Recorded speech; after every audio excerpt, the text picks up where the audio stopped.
Maverick Vinales, Miller, Quartararo and Pecco Bagnaia. Last week's poleman go from row 2. What about the world champions? Aleix Espargaro, Franco Morbidelli, Stefan Bradl and Miguel Oliveira are on row 4. You've got to go along to we'll start the 22-lap race.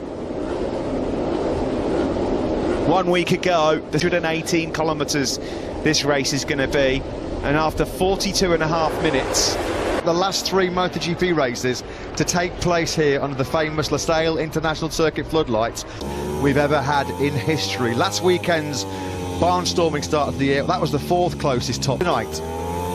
Johann Zarco, everything is ready for him to try. And for Zarco, that was his best race result in 45 since he was second in Jerez way back in 2018, of course, when he was on the Tech 3 Yamaha. Can he make it a half-century of career podiums? Well, everybody fancies the Ducatis to make the start. There's Martin Zarco. What about Fabio Quartararo, who was excellent last night in FP4? He thinks Yamaha's 100% winning record going. Number 36 last week from 10th on the grid, Joan Mir. It should have been the hunt for this. Never count out a world champion. Together pretty nicely in the early stages last week. They were both very aggressive as well. And what of Aprilia's chances tonight? For Jorge Martin, it wasn't a disaster, was it, last weekend? 5th row start for Martin, given how great. 4th in the first corner. 4 Ducatis rocketed into the top 4 places by turn 1 last weekend. Expect the same kind of story off the line. Surely it's going to be Ducatis. Here we go. Green flag waves here in Qatar.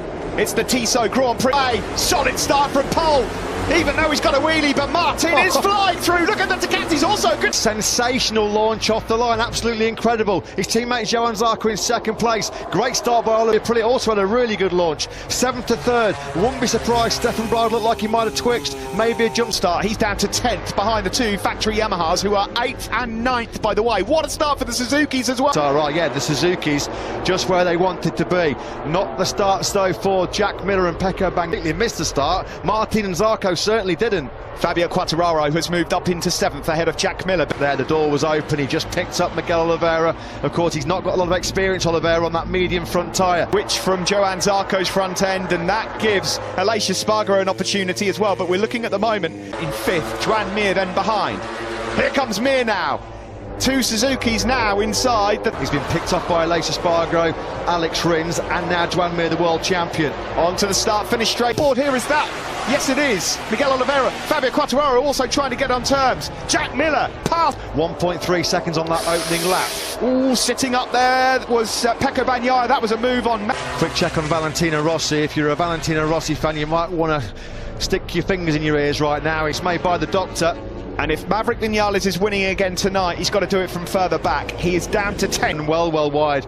Miller came one through. There was no jump start, so Stefan Bradl absolutely got it German, although he hasn't capitalised on it. He's down in 18th place. It's still Martin that leads from Zarco and Aleix Espargaro. Also a really good start from... Over 0.4 of a second clear of his Pramac Ducati teammate Johann Zarco. At what point does Jorge rise? That was Mir running Fabio Quartararo right out the marbles. You can't get on the gas too early. Oh, yeah, so already the Yamahas not quite in a stronger position as they were 1 week ago. The Suzukis I last the whole race distance. They had big trouble from about the halfway point last weekend. How much are they going to get more light? He's just set the fastest lap of the Grand Prix so far, a 55.189. That was a 10th quicker than your race leader Jorge. Start was sensational. He made a phenomenal start last weekend. Tonight's around the final to the tail end of that Ducati of Johann Zarco's, but he's not passing it. And here comes Bagnaia, top of your picture. Ducati, and just like Zarco did to Rins a couple of laps ago, Bagnaia does it to the world champion Mir. Yeah. Impressive, the pace of Bagnaia. Once he was able to dispense of Miguel Oliveira, he's very quickly got his hooks this lap of the race. A 54.491, a new race record. He worked so hard yesterday in FP4 on really used work done based on last week's information. They won't hit the same kind of tyre problems that hit him around lap 4. Big tyre drop off from the rear last weekend. It feels like a matter of time before Bagnaia. Joan Mir's trying to get back in on the action as well, the world champion. Further back, did no choice to go for the medium front tyre, given the fact that the soft wasn't lasting. Well, they did have a choice, of course. They could have run the soft, but 20th on the Tech 3 KTM. That was a move made by Alex Rins. Has taken second, and he's trying now to get some slipstream behind your race leader Jorge Martin. The Ducatis were being even Squash well slipstreamed by because the his last Yamaha, two so laps in this race have been absolutely on a different level. fourth, and that's all it will be for Rins and Viñales, who comes out on Here it's all about the Pramac Ducatis.